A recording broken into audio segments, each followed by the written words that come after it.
Shimon Hayut fue un hombre israelí que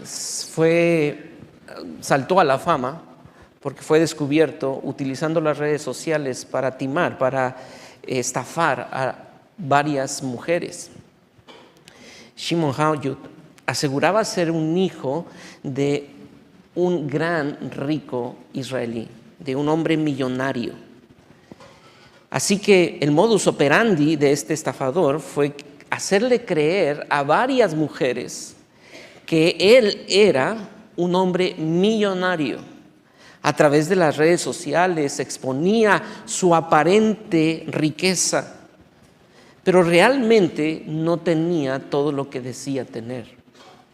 Y es que ese es el modus operandi de los estafadores, que hacen creer a las personas que tienen lo que nunca han tenido. Hacen creer a las personas que tienen algo que nunca han tenido.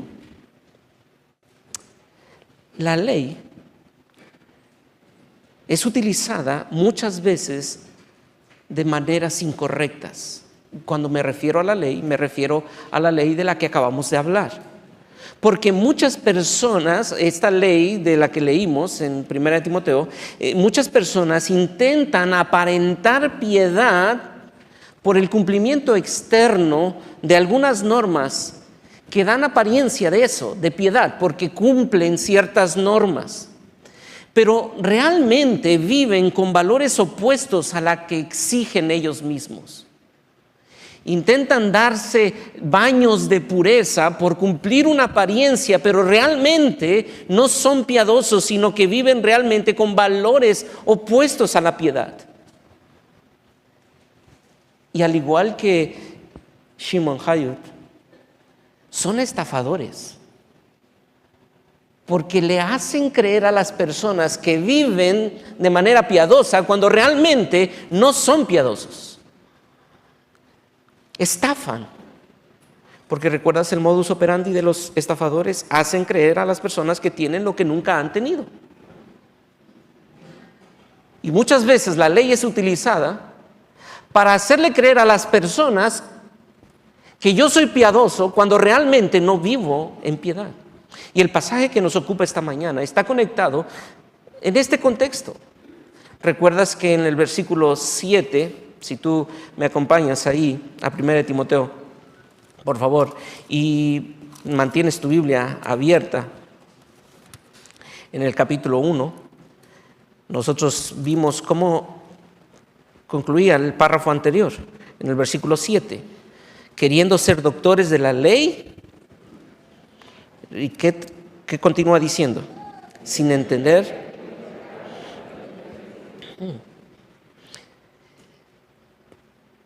Pero sabemos que la ley es buena. Así que lo que está diciendo en el versículo 7 tiene que ver con la ley. Y Pablo está diciendo en el versículo 8, pero sabemos que la ley es buena. Entonces inmediatamente nos conecta con esa porción del versículo del 1 al 7. Y en el versículo 7 Pablo nos ha mostrado que los maestros falsos estaban usando la ley para un propósito diferente. Ellos usaban la ley para su propia gloria, haciendo creer que sabían la ley.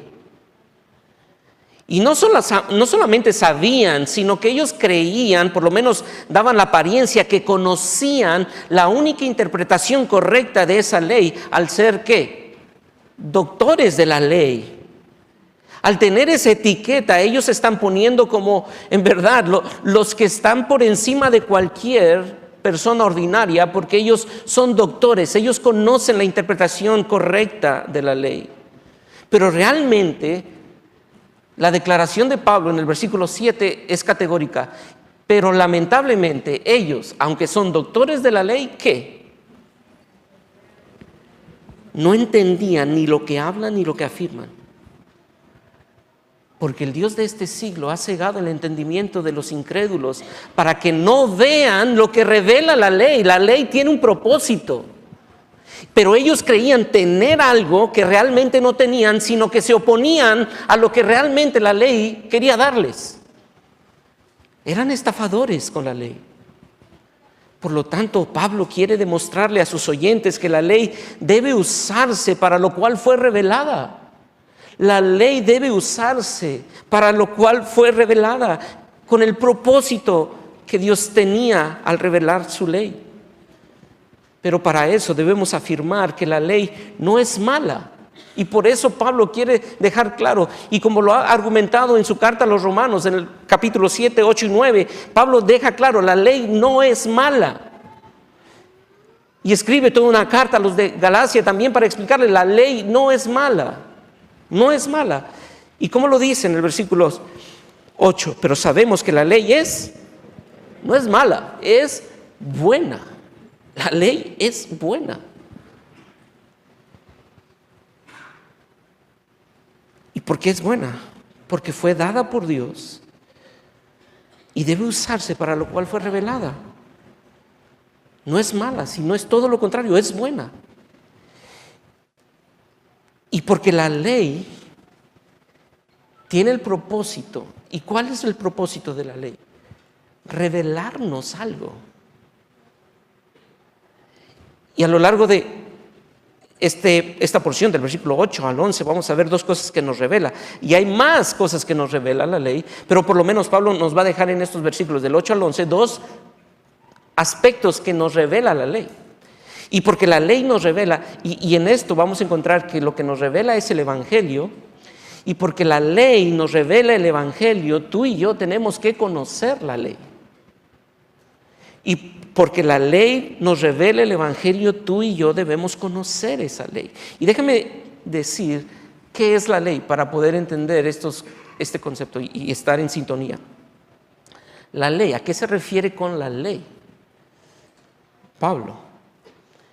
Nosotros encontramos a lo largo de la narrativa bíblica que los primeros 5 libros de la Biblia es lo que nosotros llamamos el Pentateuco, o lo que los judíos llamaban el Torá. Y durante la lectura de eso, tú te vas a encontrar que hay continuamente mandamientos. A partir de Éxodo 20, donde nosotros encontramos esos primeros mandamientos, o lo que nosotros conocemos como el Decálogo, de ahí en adelante nosotros vamos a encontrar mandamiento tras mandamiento. Y aproximadamente algunos han dicho que hay 613 mandamientos. Y esos mandamientos tienen que ver con diferentes aspectos de la vida del pueblo judío que recibieron esta ley. Algunos tenían que ver con la forma en que presentaban sus ofrendas, otros tenían que ver con las ceremonias, pero otros tenían que ver con el aspecto civil de la nación de Israel. Pero el resumen de esa ley es lo que nosotros encontramos en Éxodo 20, que dijimos hace un momento, que es el Decálogo.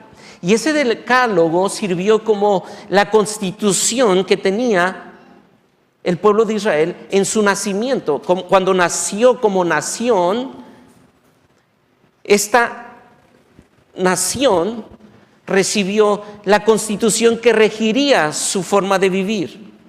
Y tenía toda la intención de mostrar a este pueblo como único dentro de todas las demás naciones, para que este pueblo pudiera ser de bendición a todas las demás naciones.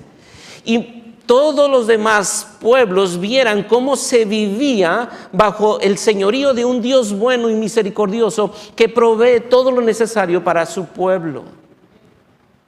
Porque este pueblo fue sacado de la esclavitud, fue comprado de la esclavitud de Egipto, y Dios lo toma de esa esclavitud y lo establece como una nación cuando eran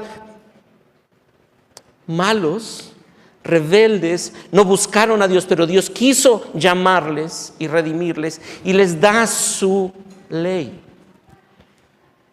Pero es interesante que cuando tú ves Éxodo 20, comienza ese decálogo, pero comienza la nación de Israel a vivir. ¿Cuántos mandamientos habían en ese decálogo? No es tan difícil responder. 10. Pero, a ver, ¿son 10 o 613, Luis? Bueno, pues lo que pasa es que Dios les da ese decálogo. ¿Y qué pasa inmediatamente en el capítulo 23 de Éxodo? nosotros vemos que comienza el pueblo a rebelarse contra la ley. Y entonces viene más ley. Y viene una nueva ley. ¿Y sabes qué hace el pueblo? Se rebela contra la nueva ley. Y no es una ley que está oponiéndose a la ley anterior, simplemente está cubriendo más áreas de la vida del pueblo. Pero cada vez que recibían ley, el pueblo, en vez de aceptar la ley, se rebelaba contra la ley. Y por eso vemos que la ley fue agregándose y ampliándose a lo largo de los años, porque el pueblo no se sometía a la ley. Fueron necesarios más de 10 mandamientos para hacerle ver al pueblo su condición realmente.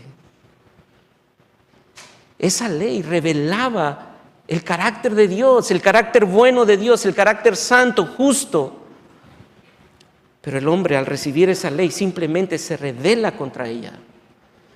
Y Pablo nos muestra esto en esta porción cuando nos dice que la ley es buena, porque nos revela el estándar de santidad. Pero el hombre rechaza dicha revelación. Y a propósito, cabe mencionar entonces que la ley que Dios dio al pueblo de Israel no fue para salvar al pueblo. ¿Cuándo fue recibida esa ley? ¿Antes de salir de Egipto o después de salir de Egipto? Después de salir de Egipto. Así que no por el cumplimiento de la ley es que el pueblo de Israel fue rescatado de Egipto. No, nunca la ley fue dada para salvación, jamás.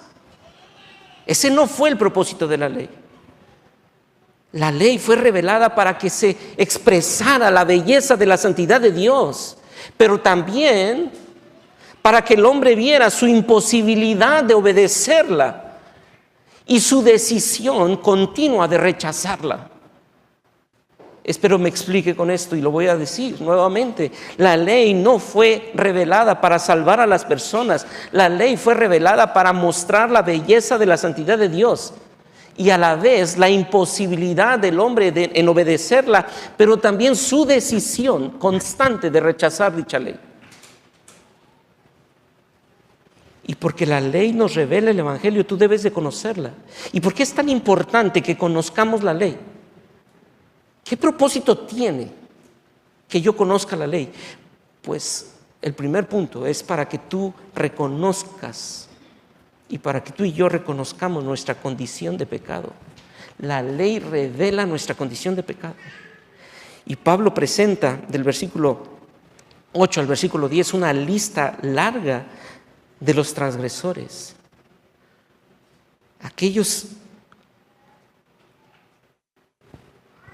que reciben esta ley. Ve el versículo 8, pero sabemos que la ley es buena si uno la usa legítimamente. Así que hay un uso legítimo de la ley y un uso ilegítimo de la ley. El uso ilegítimo ya lo describió en el versículo 7. Pero el versículo 9 nos dice, conociendo esto, que la ley no fue dada para el justo, sino para los transgresores y desobedientes. La ley no fue dada para el justo, sino para los transgresores. Es decir, Dios dio la ley y se extendió la ley porque aquellos que recibieron la ley, ¿qué hacían? Se rebelaban contra la ley.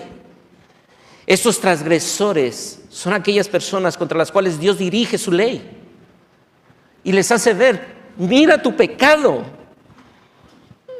No, yo no tengo pecado. Ok, ofrezco la ley, revelo mi ley para que veas tu condición de pecado, porque te opones a la ley.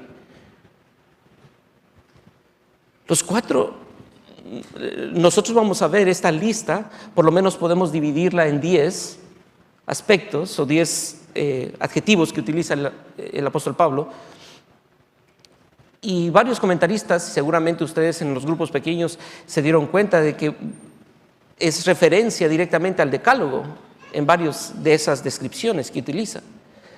Pero vamos a ver estas descripciones y te darás cuenta que sí, mucho tiene que ver con el decálogo, Pero no solamente está hablando del decálogo, del antiguo pacto, sino que el Señor Jesucristo reinterpretó muchos de esos mandamientos en el Sermón del Monte para hacer ver que no solamente se trata de una muerte, un asesinato literal, sino que hay mucho más que eso, para que se dieran cuenta que la ley no fue dada para los justos, sino para todos aquellos que transgreden la ley, y eso lo incluye a todos, a todos. Y comienza con dos descripciones, un par de descripciones: transgresores y desobedientes. ¿Quiénes son los transgresores y desobedientes? El transgresor es aquel que decide vivir sin ley. Es una persona anárquica, el que no conoce límites. Ese transgresor que decide ser un liberal, decide ser un liberal, decide no tener límites, va contra las leyes. Y lamentablemente hoy vemos eso. Y quiero decirles, hoy no estamos en peor condición que lo que ellos vivían. Y lo que vemos desde Génesis 4, o sea, desde Génesis 4 nosotros vemos ese corazón caído, rebelde, que no quiere tener límites. Y tú lo ves en Caín, matando a su propio hermano, no quiere tener límites. Y lo ves hoy en plataformas públicas, cuando hay personas que se gozan en decir: soy un liberal, libertino, no tengo límites, hago lo que yo quiero. Pero eso no solamente son con esas personas, sino que tu propio corazón, que estás en esta estructura, también tiene la tendencia a romper esos límites. No quieres el límite.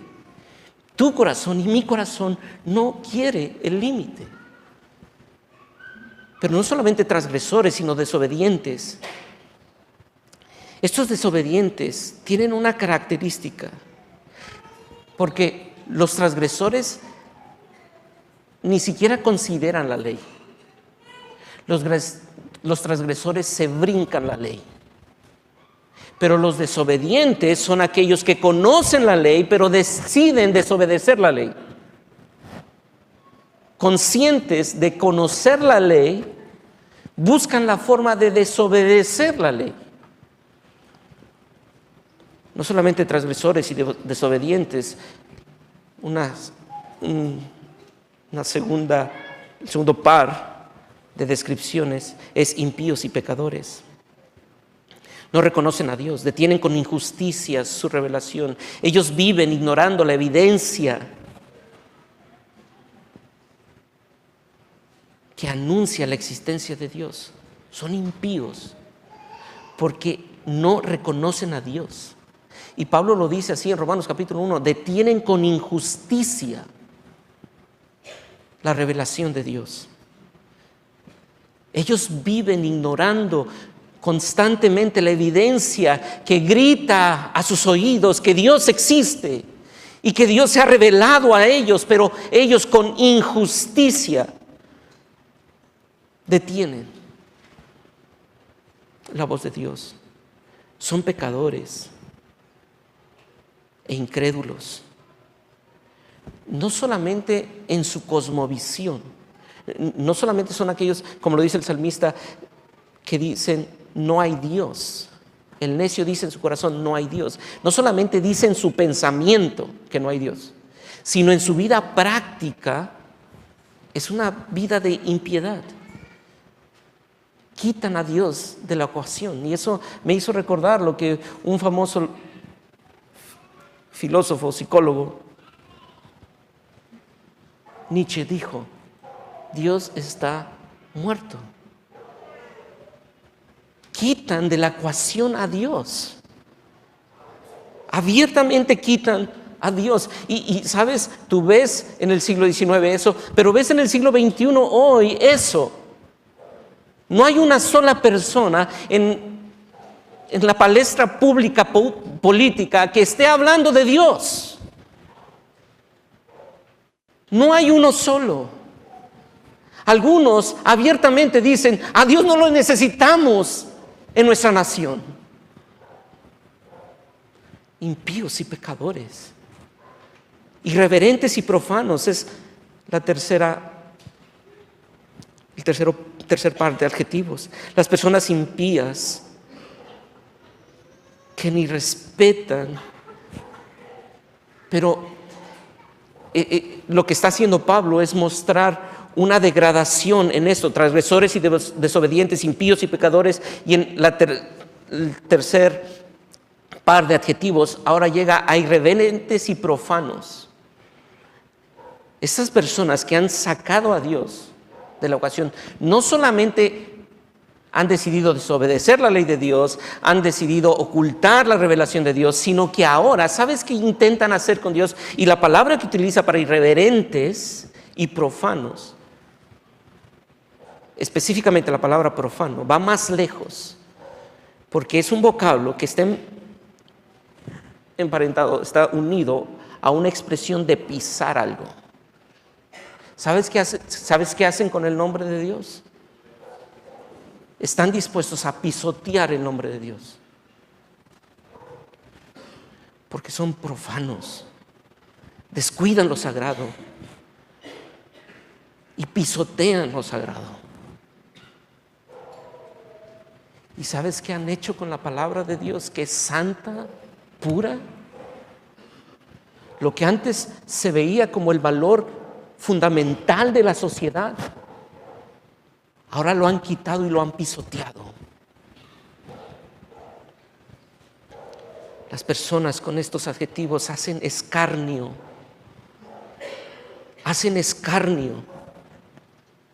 de la ley de Dios, de la revelación de Dios. Y ahora ser cristiano y velar por lo que la revelación de Dios nos ha dado es retrógrado, y eres un ignorante. Te quedaste en la época de los picapiedras, cuando creían en eso. Y estos tres pares de adjetivos que Pablo está poniendo tienen que ver con ese mandamiento, o esos mandamientos de nuestra relación con Dios. En el Decálogo nosotros encontramos por lo menos 4 mandamientos que tienen que ver con nuestra relación con Dios. Pero si tuviéramos que recordar el resumen del Decálogo que hizo el Señor Jesucristo, lo resumió en 2, ¿recuerdas? Amarás al Señor tu Dios con todo tu corazón.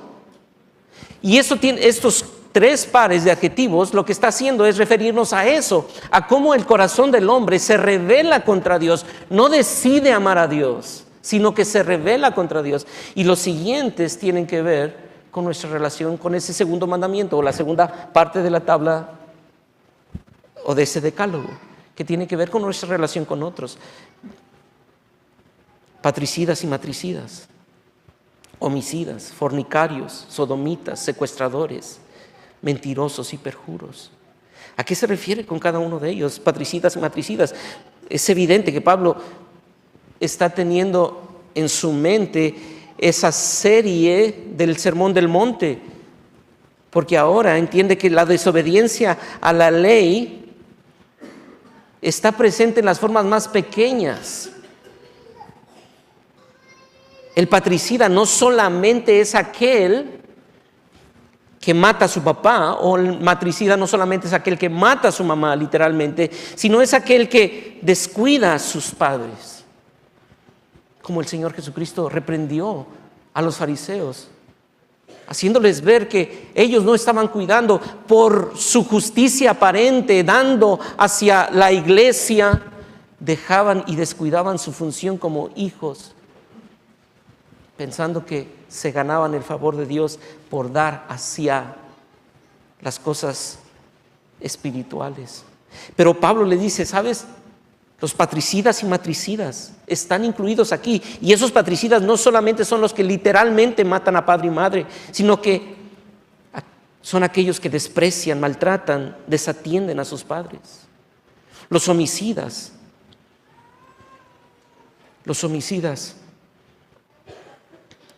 El Señor Jesucristo en Mateo 5, ¿recuerdas? Versículo 7. Oíste que fue dicho, no matarás. Como lo dice Éxodo capítulo 20, en el versículo 13. Pero Jesús enseñó que cualquier agresión física o verbal o en mi pensamiento es una manifestación de nuestro corazón asesino. El enojo, el insulto, la violencia, el odio son sentimientos que se generan en mi corazón asesino que revela la ley de Dios.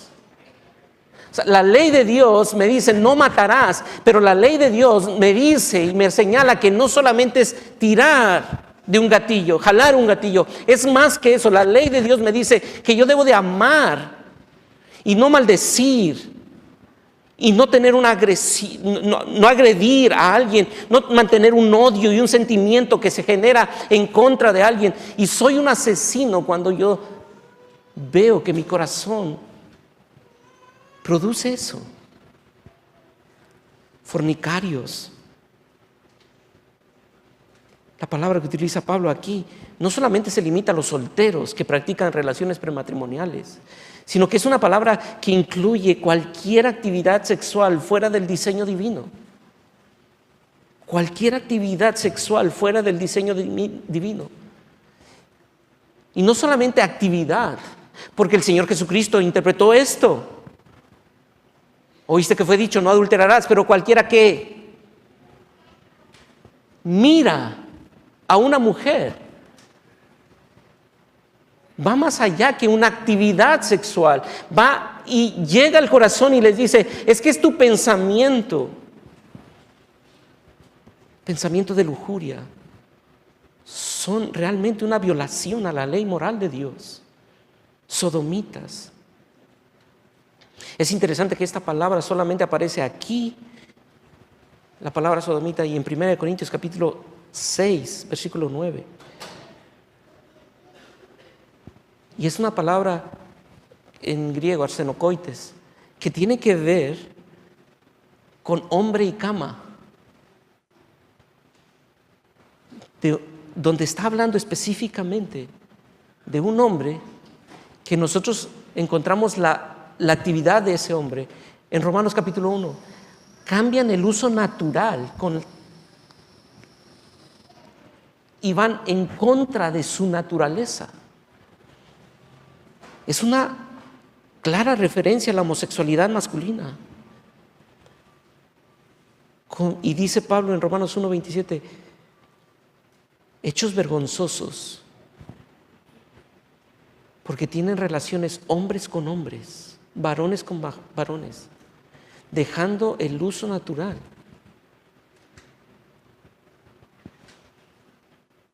Secuestradores. La palabra secuestradores tiene una connotación de tomar a alguien por el pie. Y esta idea de secuestradores proviene de ese vocabulario que se utilizaba en el mercado de los esclavos, cuando vendían a personas como esclavos. Y sabes, esto violentaba la imagen de Dios en la vida de la persona. Las personas no fueron diseñadas para vivir en esclavitud. No son objetos. Y Pablo les está diciendo, la ley revela cómo tu corazón tiende a tomar a las personas como objetos. Y estás dispuesto a venderlos, a secuestrarlos, quitarles su libertad con tal de tener un beneficio propio. Y sabes, eso tiene una aplicación al día de hoy, cuando nosotros ejercemos violencia a los derechos de otros y restringimos las libertades de nuestros semejantes, cuando somos malos empleadores, reflejamos que tomamos a las personas del pie y los esclavizamos. Mentirosos y perjuros. ¿Recuerdas que el mandamiento 9 tiene que ver con el falso testimonio? No darás falso testimonio. Y hermano, La ley revela ese pecado. Porque casi nadie aquí pudiera autodeclararse mentiroso. Nadie aquí, estoy seguro, y creo que he hecho este ejercicio en alguna ocasión, cuando yo le pregunto, ¿conocen algún mentiroso? Y todos decimos sí. Pero no estás pensando en ti.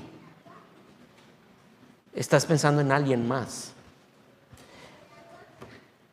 Pero ¿cuántos aquí se declararían o nos declararíamos mentirosos? Porque no. Pero realmente la ley revela que nosotros somos mentirosos de alguna medida. Algunos más sutiles, otros más descarados. Unos abiertamente mentimos, otros quizá lo encubren mejor. Pero el perjuro es el caso extremo de la mentira. Pero hay otras formas de mentir. Cuando nosotros exageramos, mentimos. Cuando decimos algo con la mejor intención, pero sabemos que no lo vamos a cumplir. Te invito a la casa.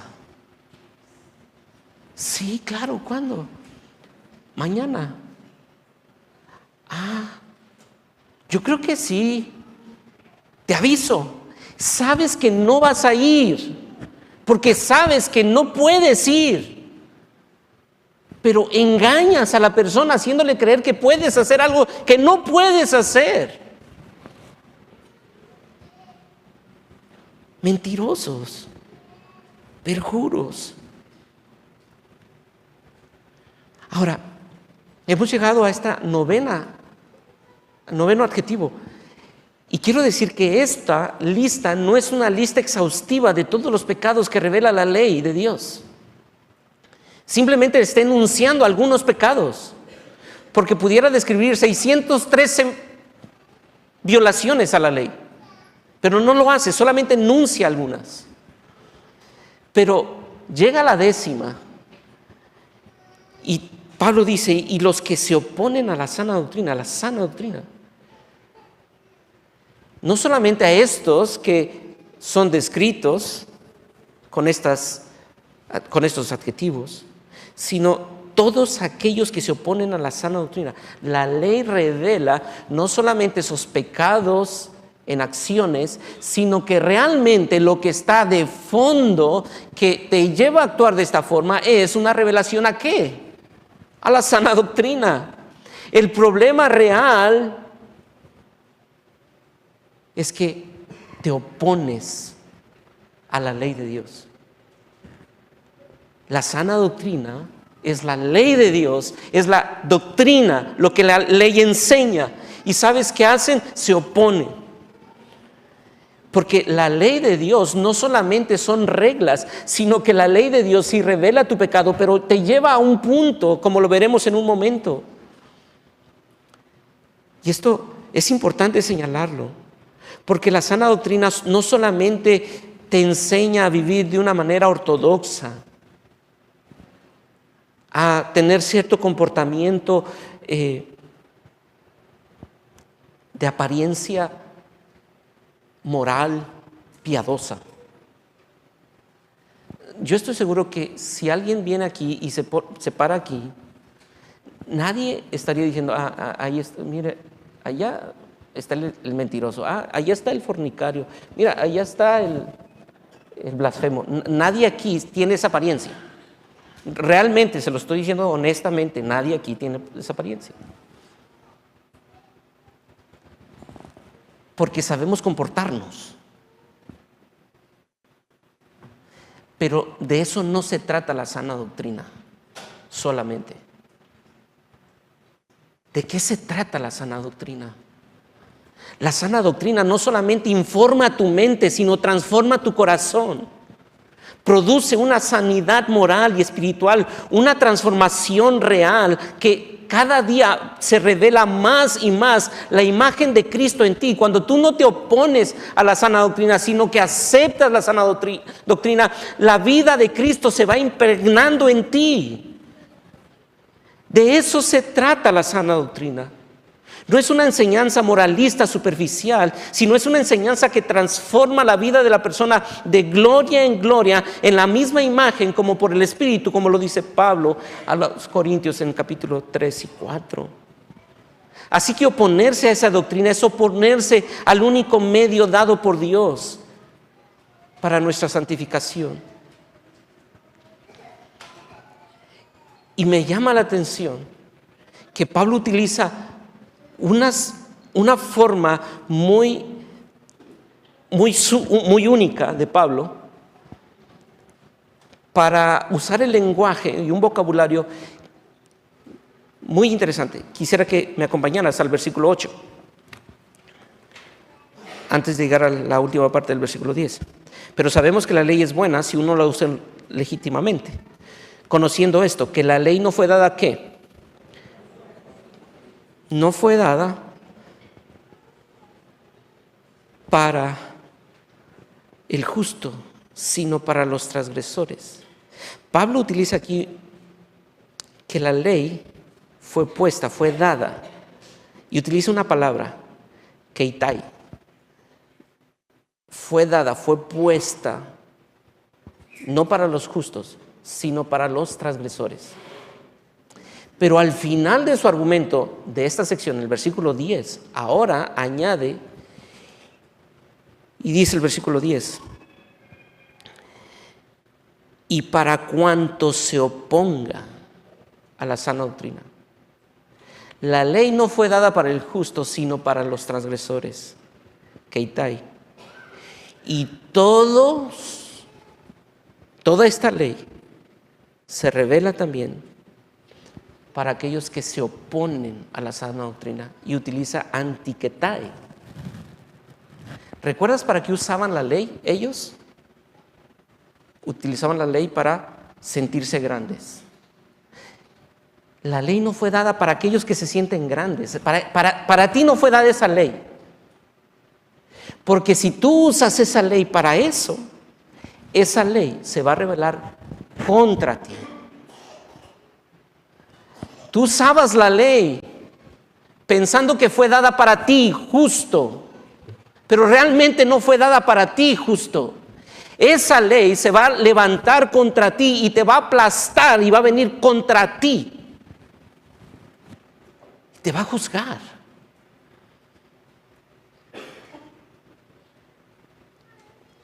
Todos aquellos que se oponen contra la sana doctrina serán aplastados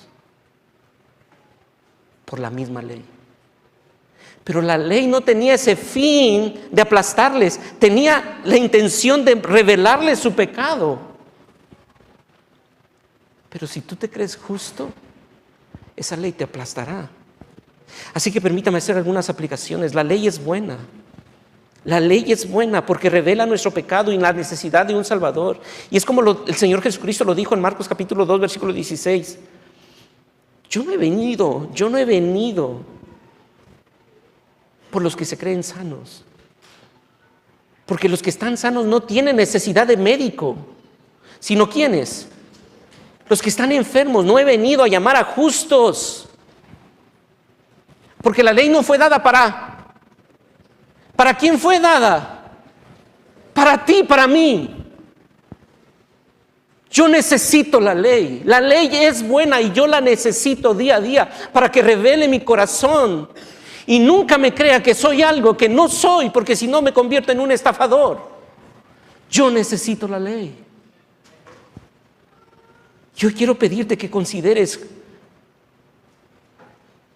tu condición y juntos consideremos nuestra condición. Oyente, si tú has considerado que tú eres una persona promedio, que tú dices, mira Luis, yo realmente yo no me siento tan malo como tú dices.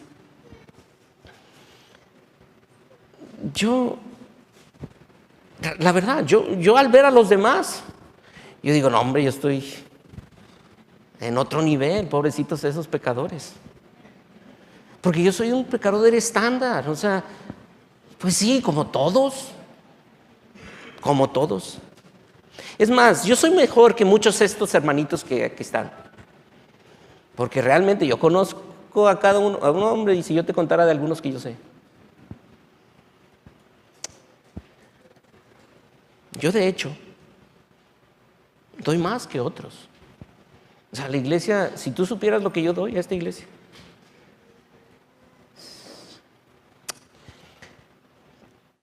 De hecho, yo vengo a la iglesia. ¿Tú crees que yo no soy justo? Si mira lo que yo soy. Si conocieras mi trasfondo familiar. Pero hoy te quiero pedir que consideres esta ley, que la conozcas, para que veas realmente tu condición y busques al médico eterno. Porque la ley nos diagnostica y revela nuestra enfermedad, pero es el médico que te prescribe la medicina que cura tu alma. No te consideres justo. No te consideres justo por tu propia justicia, porque la ley no te revela a ti como justo, la ley te revela a ti como pecador. No confíes en ti. No eres justo con tus propios valores. Necesitas una injusticia imputada a tu favor, pero esa no proviene de ti. Tú eres pecador. Ven y recibe el perdón de tus pecados, pero reconoce tu pecado. Pero quiero decirle ahora a los creyentes que están aquí, tú debes entender que la ley de Dios es buena para ti también. Porque la ley es el estándar de justicia, de la santidad, de la gloria de Dios. Muchos hacemos énfasis en la gracia, y es bueno hacer énfasis en la gracia, pero no nos olvidemos del énfasis de la ley, porque tú y yo necesitamos la ley. No creemos que la ley nos salva, pero es la gracia que nos capacita para buscar cada día crecer en gracia para reflejar la gloria de Dios, la santidad de Dios. Yo no soy salvo por cumplir la ley, pero ahora tengo el poder del Espíritu Santo que me capacita para ir creciendo en esa ley y reflejar con mayor claridad la santidad de Dios. Es por eso que debemos celar constantemente, hermanos, que se predique el Evangelio, que nos revelen constantemente que la ley de Dios me pone en una condición, pero el Evangelio me pone también el medio para alcanzar esa santidad. Si perdemos el Evangelio en esta iglesia, lo perdemos todo. Si perdemos el Evangelio en esta iglesia, lo perdemos todo. Podemos pensar que hay cosas muy urgentes que necesitan ser tratadas, como tantos temas que están en la palestra pública, pero no hay cosa tan importante y tan medular en la salud de la iglesia que predicar constantemente el glorioso Evangelio. Y llego al versículo 11. Porque la ley nos revela el Evangelio, tú debes conocerla para reconocer nuestra condición de pecado. Y número 2, para ser guiado al glorioso Evangelio. Y por obvias razones, ustedes saben que ya ocupamos el mayor tiempo al describir esos versículos y la condición. Pero llega Pablo y concluye el versículo 11, mostrando que esa sana doctrina revela el glorioso Evangelio.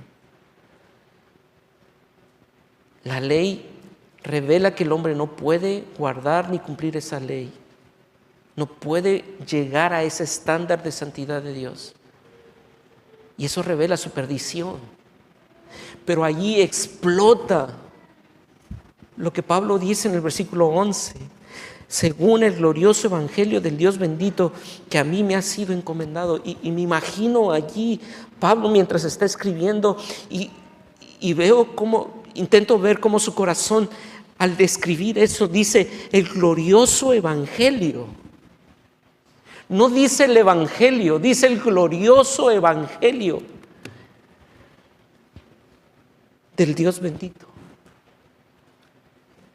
Y estoy seguro que Pablo no solamente está pensando en estos hermanos de Éfeso y no solamente está pensando en Timoteo, sino que está pensando en que él mismo era parte, como lo vamos a ver en el versículo 15, él era parte de esos grandes pecadores. Pero según el glorioso evangelio del Dios bendito, bendito sea el Dios que nos ha dado su glorioso evangelio. Pablo ha puesto un cuadro oscuro en los primeros versículos, del 8, 9 y 10. Pone ese cuadro grotesco, horrendo. ¿Quién toma eso? ¿Quién toma a esos pecadores? ¿Quién daría algo por ellos? ¿Quién?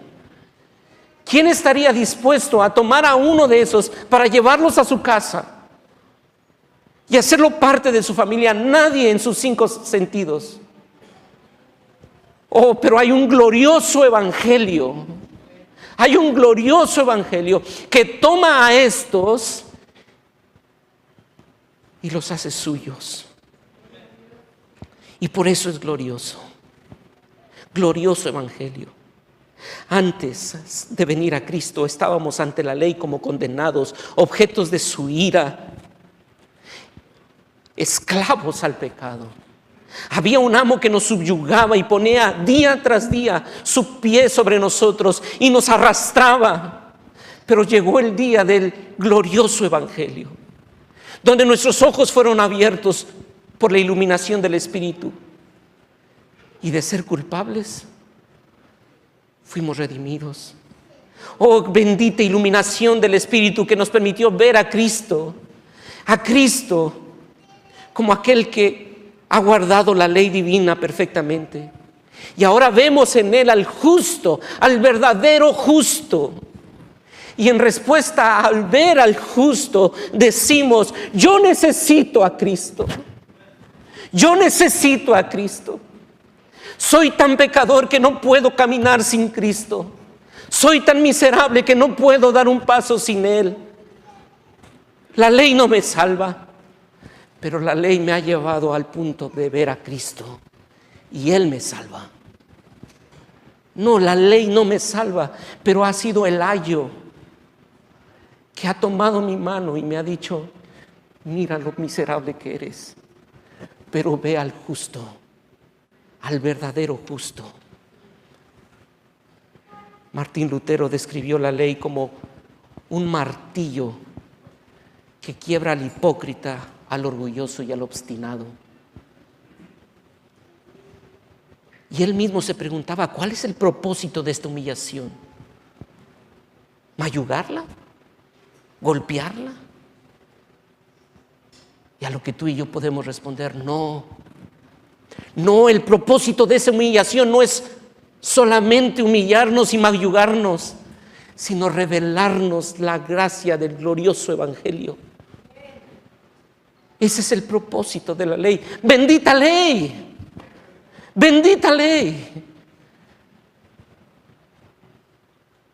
No solamente es gloriosa porque nos muestra nuestra condición, sino que es glorioso el evangelio porque exhibe las bondades del carácter de nuestro Dios.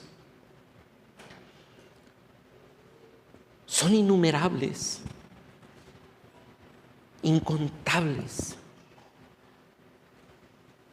los atributos de nuestro Dios cuando pensamos en ese glorioso evangelio. Hermanos, hay cosas que nos impresionan. Hace poquito en casa uno de mis hijos me dijo: papá, estamos estudiando el cuerpo humano. Y estaba asombrado de cómo el cuerpo funciona. Ayer en la mañana estábamos muy nerviosos con la salida de Barry, pensando en ese momento glorioso donde él va a salir y va a ver los cielos. Los cielos, la creación anuncia la gloria de Dios. Pero nada de eso es comparado con lo que anuncia el glorioso evangelio. 1000 océanos no serán suficientes para revelar lo glorioso del evangelio del Señor Jesucristo. El evangelio es el único espejo en el que Jehová puede ser visto. Los cielos no pueden revelarte la gloria de Dios, pero Cristo sí. Cristo sí, Pablo lo dice así, Él es la imagen del Dios invisible, el primogénito de toda la creación, porque le ha placido revelarse así. Oh, mi querida iglesia, muchos de nosotros hemos crecido con estas palabras. Muchos de nosotros nos hemos acostumbrado a estas palabras. Muchos de nuestros hijos se están acostumbrando a esto, a este mensaje. Y sabes, lamentablemente se vuelve tan trillado que perdemos el asombro por el glorioso evangelio. Pero ruego a Dios que jamás el glorioso evangelio deje de producir una adoración profunda del interior de nuestra alma. Porque sí, las letras pueden ser viejas y repetidas, pero el significado interior es nuevo cada mañana, porque es refrescante. Es refrescante. Y voy a citar aquí a C.H. Spurgeon, hablando precisamente de cuán grande es la lucha por asombrarse por el evangelio. Y comienzo la cita y dice así: confieso que fui educado en la piedad, colocado en mi cuna por manos cargadas de oración y arrullado con canciones que cantaban a Jesús.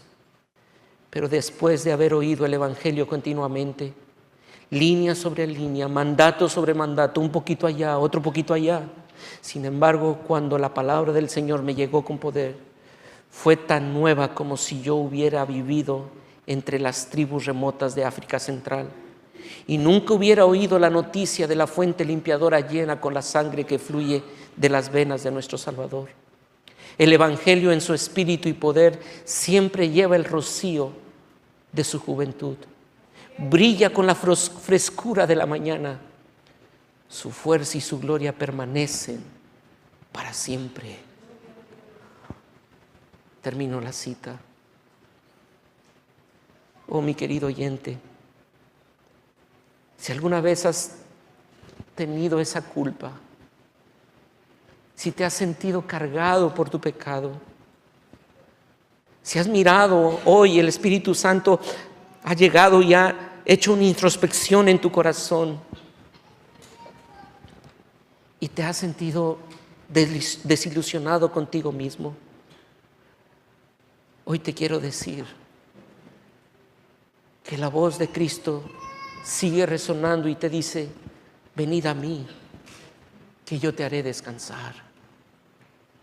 Quizá hoy mismo en tu matrimonio tú sabes que simplemente la ley te está revelando tu pecado en tu matrimonio. Quizá es en tu relación con tus hijos, quizá es en tu negocio. Sabes, la ley es buena, te está atrayendo.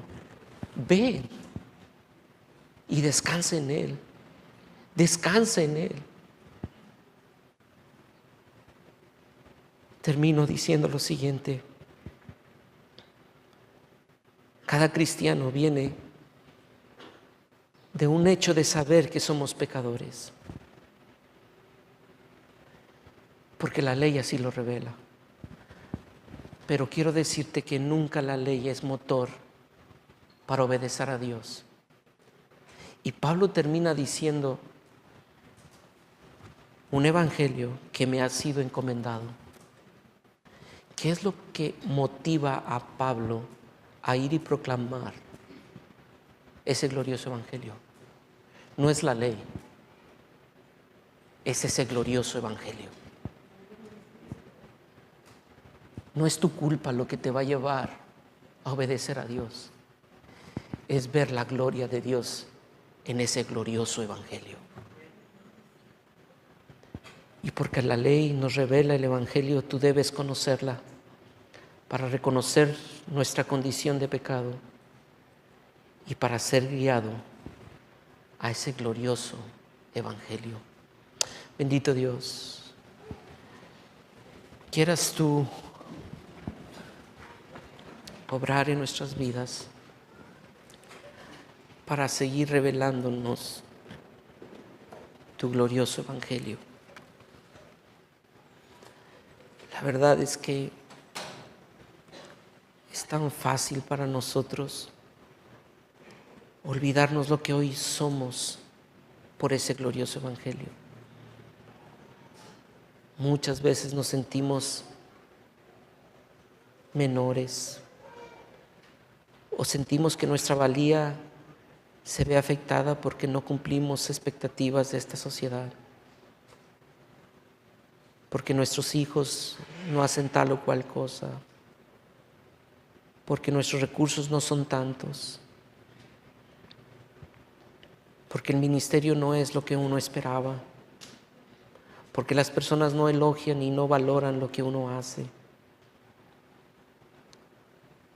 porque las cosas en el trabajo no funcionan como uno espera. Y todo eso nos causa dolor, porque la salud se quebranta. Pero hoy queremos pedirte que nos ayudes a ver la frescura del evangelio cada día. Líbranos de poner nuestra esperanza en otra cosa que no sea el glorioso evangelio.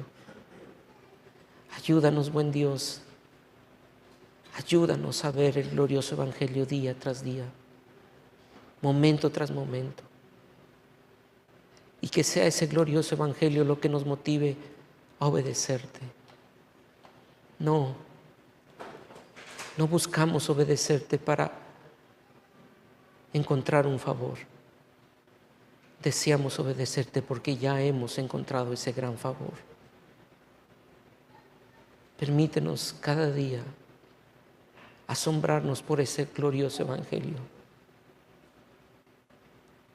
Ese evangelio que detuvo la historia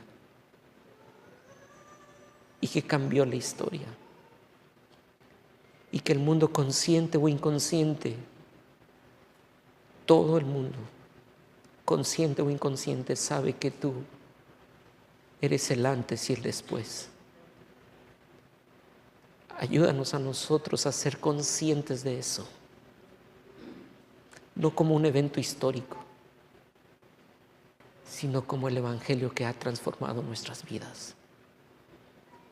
Perdónanos porque a veces corremos de maneras tan vertiginosas que nos olvidamos de ver ese glorioso evangelio. Pero hoy te pedimos que nos ayudes a detenernos cada día,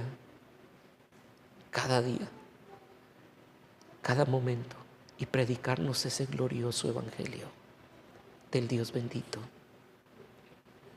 Pero quizá aquí hay personas, eterno Dios, que necesitan creer por primera vez en ese glorioso evangelio.